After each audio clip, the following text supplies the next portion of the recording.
video lecture of this second chapter, periodic classification of elements. Today hopefully we are into the last part of the chapter, and we may also complete this chapter today itself in this video. So let's get back to the topic. आज हमें जिस topic के बारे में पढ़ना है वो topic कुछ ऐसा है कि कुछ प्रॉपर्टीज होती है एलिमेंट्स की. आपने टेबल तो बना दिया, बहुत अच्छा टेबल बना दिया, राइट. अब ये जो प्रॉपर्टीज है एलिमेंट्स की, ये रिस्पेक्टिव ग्रुप्स में या फिर रिस्पेक्टिव पीरियड्स में कैसे वेरी होती है, कैसे चेंज होती है, किस तरह से, ये आपको पढ़ना है और ये इंपॉर्टेंट टॉपिक है. ठीक है. अच्छा, तो जो इसको हम लोग बोलते हैं पीरियोडिक ट्रेंड्स या फिर trends in the periodic table. Trends in the periodic table. Trends in the periodic table. Properties का variation in the group and in the period, इसको हम बोलते हैं trends in the periodic table. कुछ दो तीन प्रॉपर्टीज है जिसमें से पहली प्रॉपर्टी जो हमें पढ़नी है वो है वैलेंसी. नाम सुनते से एकदम ऐसा तो फील आ गया होगा कि इसको पढ़ा है previous standard, but don't worry, अभी हम लोग फिर से देखेंगे वैलेंसी होती है. ठीक है. वैलेंसी को हम लोग नॉर्मल लैंग्वेज में बोलते हैं combining capacity of an element. ध्यान से सुनना, combining capacity of an element मतलब एक एलिमेंट दूसरे एलिमेंट के साथ कौन से रेशियो में कंबाइन होता है, ये उसकी वैलेंसी डिसाइड करती है. फॉर एग्जाम्पल जैसे अगर मैं बात करूं वाटर की भी आपने देखा होगा, वाटर का स्ट्रक्चर ऐसे होता है, ऑक्सीजन होता है और ठीक है बाजू में दो हाइड्रोजन होता है. ध्यान से देखना, इस ऑक्सीजन ने एक वाटर बनाने के लिए कितने हाइड्रोजन लगे, उसको 2 हाइड्रोजन लगे. तो उसकी कंबाइन होने की कैपेसिटी कितनी है, 2 लोगों के साथ है. 2 लोगों के साथ एक ऑक्सीजन कंबाइन हो सकता है, तो ऑक्सीजन की वैलेंसी हो गई 2, right. But at the same time एक हाइड्रोजन सिर्फ एक ही एटम एक ही ऑक्सीजन के साथ कंबाइन हो रहा है, तो इसकी वैलेंसी होगी 1, इसकी भी वैलेंसी होगी 1. तो आप क्या बोलोगे सर, ऑक्सीजन की वैलेंसी होगी 2. ये जब भी किसी एलिमेंट के साथ कंबाइन होगा तो ये इतनी एबिलिटी रखता है कि उस एलिमेंट के साथ दो एलिमेंट्स के साथ कंबाइन हो सके, जबकि हाइड्रोजन सिर्फ एक ही बार एक एलिमेंट के साथ कंबाइन हो सकता है. इसको हम लोग बोलते हैं combining capacity of an element. आपने ये भी फॉर्मूला कभी देखा होगा, AlCl3. ठीक है. अब ये देखो Al क्या है, Al स्टैंड्स फॉर एल्यूमिनियम और Cl stands for chlorine. Aluminium कितना है 1, क्लोरीन कितना है 3, राइट. एक एल्यूमिनियम कितने क्लोरीन के साथ कंबाइन हुआ, 3. तो एल्यूमिनियम की वैलेंसी हुई 3, बराबर ना. हाँ बराबर. इसका स्ट्रक्चर कैसे लिखेंगे हम लोग, AlCl3. एक क्लोरीन एट अ टाइम एक ही एटम के साथ कंबाइन होता है, तो क्लोरीन की वैलेंसी कितनी हुई 1. मतलब एक क्लोरीन की वैलेंसी होती है 1, बट एक एल्यूमिनियम की वैलेंसी होती है 3. ये तो जस्ट मैंने छोटा सा एग्जांपल लिया just to visualise you this things. अभी हम लोग प्रॉपर डेफिनेशन के साथ पढ़ेंगे कि ये चीजें कैसे वर्क करती है. ठीक. चलो, डेफिनेशन तो हमने पढ़ लिया. Combining capacity of an element. Combining, देखो एक चीज याद रखो, आप जितना चीजों को समझोगे वो बहुत ज्यादा आसान होगा आपके लिए बाद में उसको याद करना. सिर्फ और सिर्फ इस कॉन्फिडेंस में मत रहो कि आप इसको याद कर लोगे और एग्जाम में लिखोगे. This is not going to happen at all, at least for science part 1. ये नहीं होने वाला है. आप टाइम निकल जाए और आप बाद में इसको रियलाइज करो, इसके पहले मैं आपको ये चीज क्लियर कर दूँ. तो प्लीज मेक श्योर कि आप समझ रहे हो. किसी भी तरह का किसी भी टॉपिक में आपको डाउट है तो आप नीचे कमेंट करके मुझे बताइए, हम जरूर कोशिश करेंगे आपके डाउट को सॉल्व करने की. ठीक है. Valency, combining capacity of an element. अब देखो, अब इसको दूसरे टर्म्स में पढ़ते हैं. ले लेते हैं हमारा फेवरेट एग्जांपल, सोडियम का एटॉमिक नंबर है 11, राइट. इलेक्ट्रॉनिक कॉन्फ़िगरेशन है 2, 8, 1. चलो, एक चीज हमेशा याद रखना, एक रूल होता है, हर एलिमेंट चाहता है उसके आउटर मोस्ट ऑर्बिट जो सबसे बाहर होता है, आउटर मोस्ट ऑर्बिट, जिसको हमने लास्ट वीडियो में नाम दिया था वैलेंस शेल, है ना, दोनों सेम होते हैं, ठीक है। कोई भी एलिमेंट चाहता है कि उसके आउटर मोस्ट ऑर्बिट या फिर वैलेंस शेल में 8 इलेक्ट्रॉन्स हो। कितने इलेक्ट्रॉन्स हो? 8 इलेक्ट्रॉन्स हो, तो ही उसको खुशी मिलती है, जिसको हम लोग साइंस में बोलते हैं स्टेबिलिटी, ठीक है। अब देखो, इसका वैलेंस इलेक्ट्रॉन ऑर्बिट मतलब आउटर मोस्ट ऑर्बिट तो ये लास्ट वाला है, लास्ट ऑर्बिट में कितने इलेक्ट्रॉन्स है? 1 इलेक्ट्रॉन है ना, 8 इलेक्ट्रॉन है। तो ये सोडियम क्या चाहेगा कि कहीं से कोई तो इसको 7 इलेक्ट्रॉन दे दे, या फिर ये अपना 1 इलेक्ट्रॉन किसी को दे दे, ठीक है। अब 7 इलेक्ट्रॉन्स कोई देने तो बैठा है नहीं, और इतने इलेक्ट्रॉन्स कोई देता है नहीं। सोडियम के लिए बेटर ऑप्शन ये है कि ये अपना 1 इलेक्ट्रॉन्स किसी को डोनेट कर दे, लूज कर दे, ठीक है। अच्छा, इसका स्ट्रक्चर बनाएंगे तो कैसे होगा बेटा? सेंटर में nucleus, first orbit, second orbit, third orbit, right? हाँ सर, राइट। फर्स्ट ऑर्बिट में कितने इलेक्ट्रॉन्स? 2 इलेक्ट्रॉन्स बना दो। सेकेंड ऑर्बिट में 8 इलेक्ट्रॉन्स को ऐसे रिप्रेजेंट किया जाता है, ई लिख कर ऊपर माइनस 5 6 7 8। थर्ड ऑर्बिट में 1 इलेक्ट्रॉन। सोडियम को क्या करना था? 8 इलेक्ट्रॉन्स करना था, 7 तो कोई देगा नहीं, उसने सोचा कि मैं जो 1 इलेक्ट्रॉन है उसी को लूज कर देता हूँ। सोडियम ने ये इलेक्ट्रॉन किसी को दे दिया, लूज कर दिया, बाहर फेंक दिया। अब एक चीज आपको याद रखनी है, अब देखो ये जो आउटर मोस्ट ऑर्बिट है खाली लग रहा है ना, अगर किसी ऑर्बिट में इलेक्ट्रॉन नहीं है, अगर किसी ऑर्बिट में इलेक्ट्रॉन्स नहीं है, इसका मतलब वो ऑर्बिट भी वहां पर नहीं है। ऑर्बिट सिर्फ तब तक ही रहेगा जब तक वहां पर इलेक्ट्रॉन्स है। आपको तब तक ही ऑर्बिट को कंसिडर करना है जब तक वहां पर इलेक्ट्रॉन होगा। जब वो खाली हो गया तो वो ऑर्बिट भी नहीं रहेगा। इलेक्ट्रॉन हट गया तो ऑर्बिट भी हट गया। अब इसका आउटर मोस्ट शेल कौन सा है? ये वाला। हाँ सर, कितने इलेक्ट्रॉन है गिनो?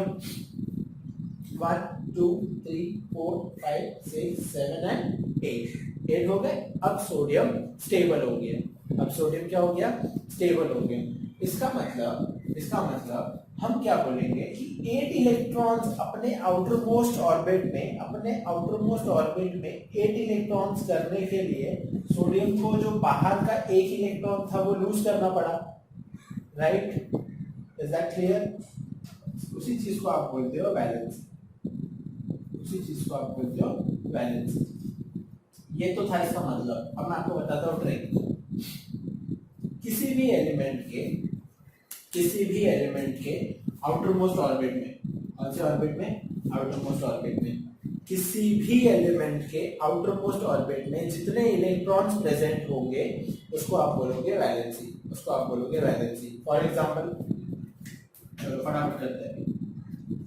Lithium atomic number 3, electronic configuration 2,1। कितना इलेक्ट्रॉन है? एक है ना, वैलेंसी कितना? 1।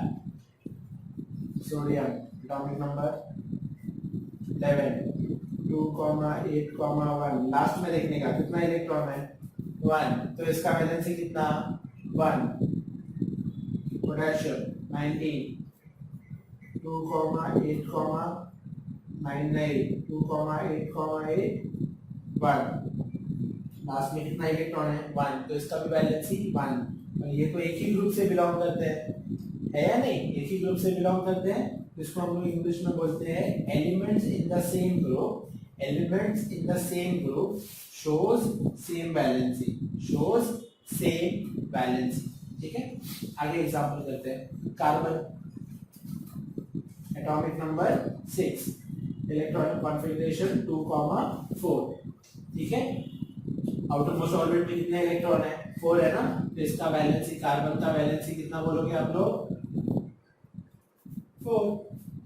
मैंने क्या बोला? किसी भी एलिमेंट के आउटर मोस्ट ऑर्बिट में जितने इलेक्ट्रॉन्स होंगे वही उस एलिमेंट का वैलेंसी होगा। ये सिर्फ तब तक जब तक आउटर मोस्ट ऑर्बिट में 4 इलेक्ट्रॉन है। अगर 4 से ज्यादा हो गए तब क्या करोगे? फॉर एग्जाम्पल मैं आपको एक एग्जाम्पल देता हूँ। क्लोरीन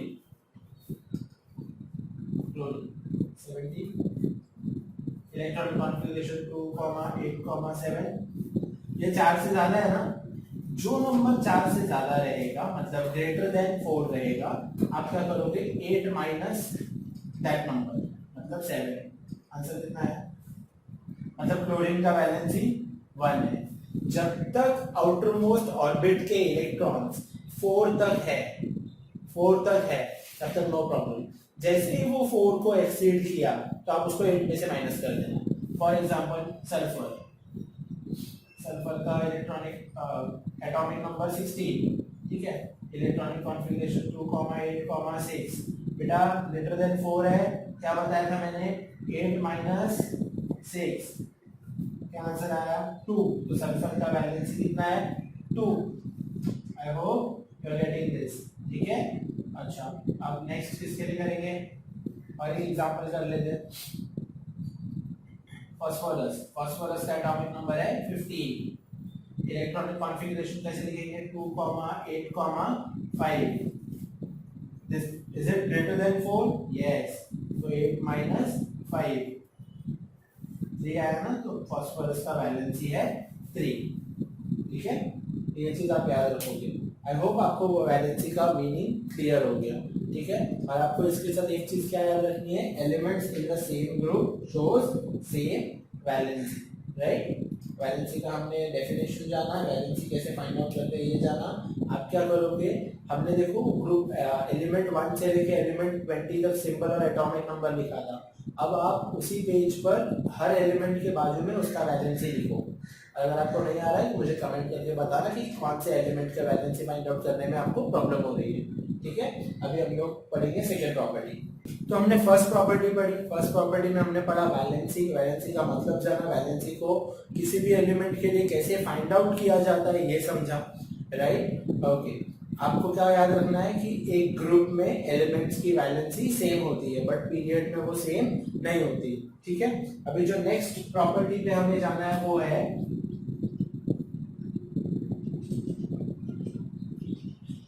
एटॉमिक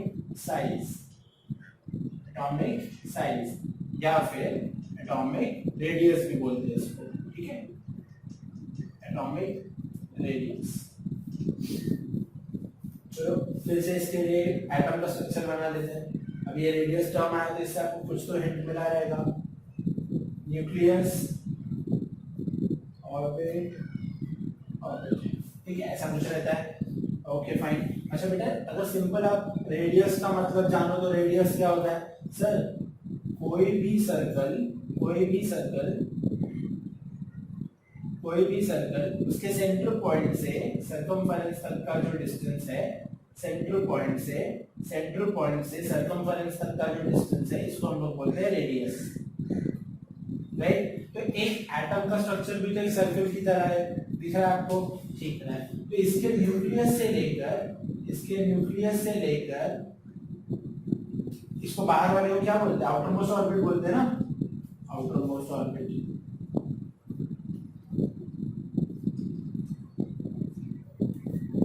आप क्या बोलोगे? The distance between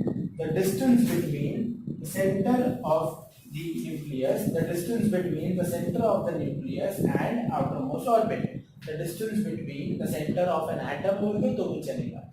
The distance between the center of an atom and the outermost shell या फिर outermost orbit is called as atomic radius या फिर atomic size, ठीक है। मतलब न्यूक्लियस से लेकर, अभी जैसे कि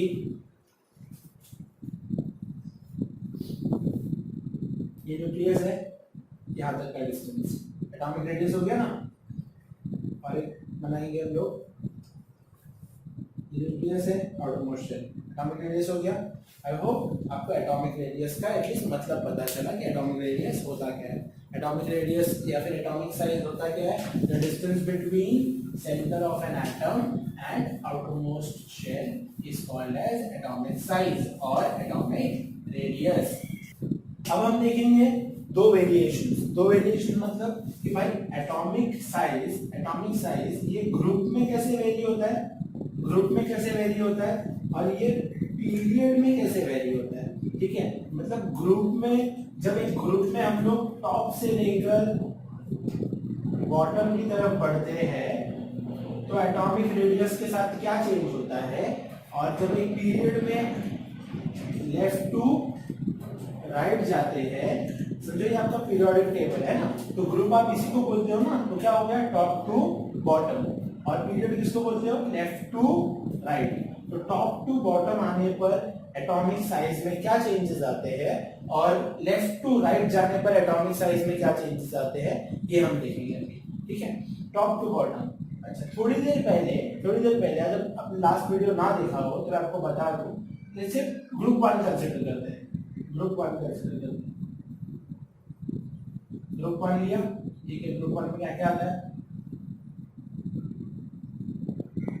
अभी फिलहाल हमने 3 एलिमेंट्स लिए, राइट। मैंने आपको बताया था कि as we move down the group होता क्या है, एक एक शेल्स बढ़ता जाता है, बताया था ना? हाँ बताया थे सर।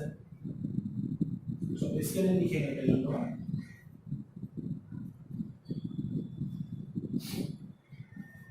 देखो लिथियम इलेक्ट्रॉनिक कॉन्फ़िगरेशन क्या है? 2,1 ना, तो फर्स्ट ऑर्बिट में 2 इलेक्ट्रॉन्स और फिर एक इलेक्ट्रॉन नेक्स्ट ऑर्बिट में जाएगा। हाँ सर। सोडियम का इलेक्ट्रॉनिक कॉन्फ़िगरेशन 2,8,1। तो इसके लिए सोडियम के लिए कैसे बनाओगे? Nucleus, first orbit, second orbit, third orbit. First orbit में 2 इलेक्ट्रॉन्स, सेकेंड ऑर्बिट में 8 इलेक्ट्रॉन्स और थर्ड ऑर्बिट में 1 इलेक्ट्रॉन, राइट। पोटेशियम के लिए nucleus, first orbit, second orbit, third orbit. Space ना होने की वजह से बराबर बना नहीं, और आप प्रॉपर सर्कल बना। ठीक है, फर्स्ट ऑर्बिट में 2 इलेक्ट्रॉन, सेकेंड ऑर्बिट में 8 इलेक्ट्रॉन, थर्ड ऑर्बिट में भी 8 इलेक्ट्रॉन और फोर्थ ऑर्बिट में 1 इलेक्ट्रॉन। तभी तो हमने इसका इलेक्ट्रॉनिक कॉन्फ़िगरेशन लिखा था 2,8,8,1, ऐसे ही लिखा था ना। अब समझा? 2,8,8,1। बेटा ध्यान से देखना, अगर मैं यहाँ पे न्यूक्लियस से लेके यहाँ तक का डिस्टेंस लूँ, यहाँ पे न्यूक्लियस से लेके यहाँ तक का डिस्टेंस मेजर करो, और यहाँ पे न्यूक्लियस से लेकर यहाँ तक का डिस्टेंस मेजर करो, तो आप देख रहे होंगे सर यहाँ पे 2 ही शेल्स हैं, यहाँ पे 3 शेल्स हैं, यहाँ पे 4 शेल्स हैं। ठीक है, 2 शेल्स, 3 शेल्स और फिर 4 शेल्स। मतलब सर जैसे जैसे हम लोग नीचे आए टॉप टू बॉटम की तरफ, वैसे वैसे न्यूक्लियस से आउटरमोस्ट शेल का डिस्टेंस बढ़ता गया। ठीक है, as we moved down the group from top to bottom, the distance between the nucleus and the outermost shell increases. हो रहा है कि नहीं इंक्रीज? हाँ सर हो रहा है। क्यों हो रहा है? Because as we move down the group the new shells are added with their electrons. देखो हर बार नए नए शेल्स ऐड हुए हैं ना उनके इलेक्ट्रॉन्स के साथ, इसीलिए एटम का साइज क्या होते गया? बड़ा होते गया। तो क्या कंक्लूजन देखा हमने देखा कि सर जैसे जैसे हम टॉप टू बॉटम मूव करेंगे वैसे वैसे नए शेल्स ऐड होते रहते हैं उनके इलेक्ट्रॉन्स के साथ, न्यूक्लियस से आउटरमोस्ट शेल का डिस्टेंस बढ़ता जाता है। इसीलिए हमारा कंक्लूजन है as we move top to bottom in a group atomic radius increases. ठीक है, अब देखते हैं कि पीरियड में ये कैसे वेरी होता है। अब एक चीज याद रखना बेटा, हमेशा जब भी अपने पहले एक पीरियड लिख लेता हूँ,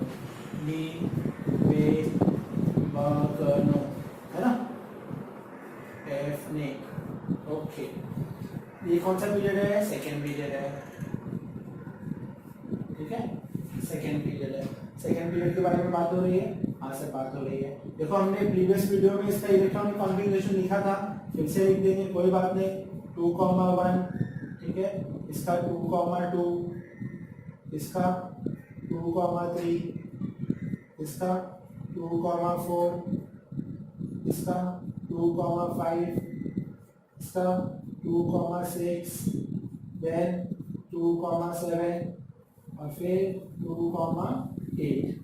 ठीक है, इसका एटॉमिक नंबर कितना था? 3, 4, 5, 6, 7, 8, 9 और 10। ठीक है, ध्यान से सुनना, ये बहुत इंपॉर्टेंट है, एकदम ध्यान लगा के सुनना, इधर ये ध्यान होना चाहिए।